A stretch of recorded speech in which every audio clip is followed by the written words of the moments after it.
చెప్పండి. ఇక్కడ పర్చూరు నియోజకవర్గంలో మీ నియోజకవర్గం నుంచి అటు టీడీపీ నుంచి ఏలూరు సాంబశివరావు గారు, ఇటు వైఎస్ఆర్ కాంగ్రెస్ పార్టీ నుంచి ఎర్రం బాలాజీ గారు ఇద్దరు పోటీ చేస్తున్నారు కదా. ఈసారి ఇప్పుడు ఎవరు గెలుస్తారో మీరు అనుకుంటున్నారు? బాలాజీ గారు గెలుస్తారండి. ఎలా ఉంది అసలు బాలాజీ గారు ఇప్పుడు చూస్తే లాస్ట్ మినిట్లో జగన్మోహన్ రెడ్డి గారు టికెట్ అనౌన్స్ చేశారు కదా, ఎలా ఉంది ఈ తక్కువ సమయంలో? అసలు అటు చూస్తే మొన్నదాకా మీ వైఎస్ఆర్ కాంగ్రెస్ పార్టీలో గ్రూపులు ఎలా కలుపుకొని పోతున్నాడు?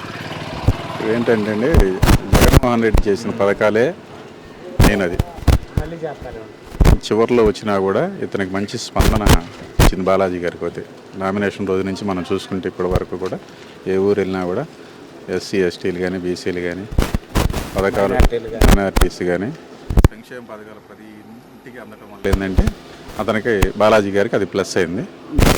కాబట్టి ఖచ్చితంగా దీని తోడు ఏంటంటే బోగస్ ఓట్లు ఒక 13,000 చిల్లర 14,000 వరకు బోగస్ ఓట్లు కూడా పోయినాయి. అంటే అసలు బోగస్ ఓట్లు దాదాపు 13-14 దాకా అసలు అన్ని ఓట్లు ఎందుకు ఉన్నాయండి ఈ నియోజకవర్గంలో?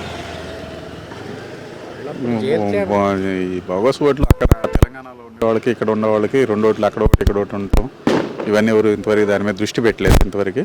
కానీ వైఎస్ఆర్ పార్టీ వాళ్ళు గట్టిగా దాని మీద దృష్టి పెట్టి ఆ బోగస్ ఓట్లు ఇచ్చారు. ఇక్కడ గెలుపు ఎప్పుడు ఏంటంటే మాకు వేలలో 4,000 5,000 లోపే ఉంటుంది గెలుపు. అందువల్ల ఇప్పుడు ఏంటంటే బోగస్ ఓట్లు 14,000 దాకా ఉన్నాయి కాబట్టి పార్టీకి ప్లస్ అయింది, ప్లస్ జనంలో స్పందన ఉంది. సంక్షేమ పథకాలు జగన్మోహన్ రెడ్డి చేసిందే ఆయన గెలిపిస్తే. 2 సార్లు గెలుస్తున్నాడు ఏలూరు సాంబశివరావు గారు, 3వ సారి గెలుస్తాను హ్యాట్రిక్ పర్చూరు గొట్టిపోయి ఏలూరు అడ్డా అని చెప్పేసి అంటున్నారు కదా. సరే అండి, ఇప్పుడు ఓట్లు బోగస్ ఓట్లతోనే కదా గెలిచింది వాళ్ళు. 2 సార్లు గెలిచింది కూడా. లాస్ట్ టైం గెలిచింది ఏంటండి 1,600 ఓట్లే కదా. అంతకుముందు 10,000 వచ్చినాయి భరత్ గారి మీద. మొన్న వచ్చింది 1,500 1,600 చిల్లరే కదా వచ్చింది.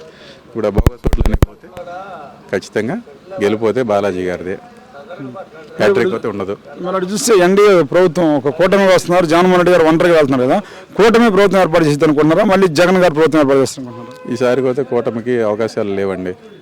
ఈ ఒక్కసారి జగన్ గారికి ఖచ్చితంగా అవకాశాలు ఉన్నాయి.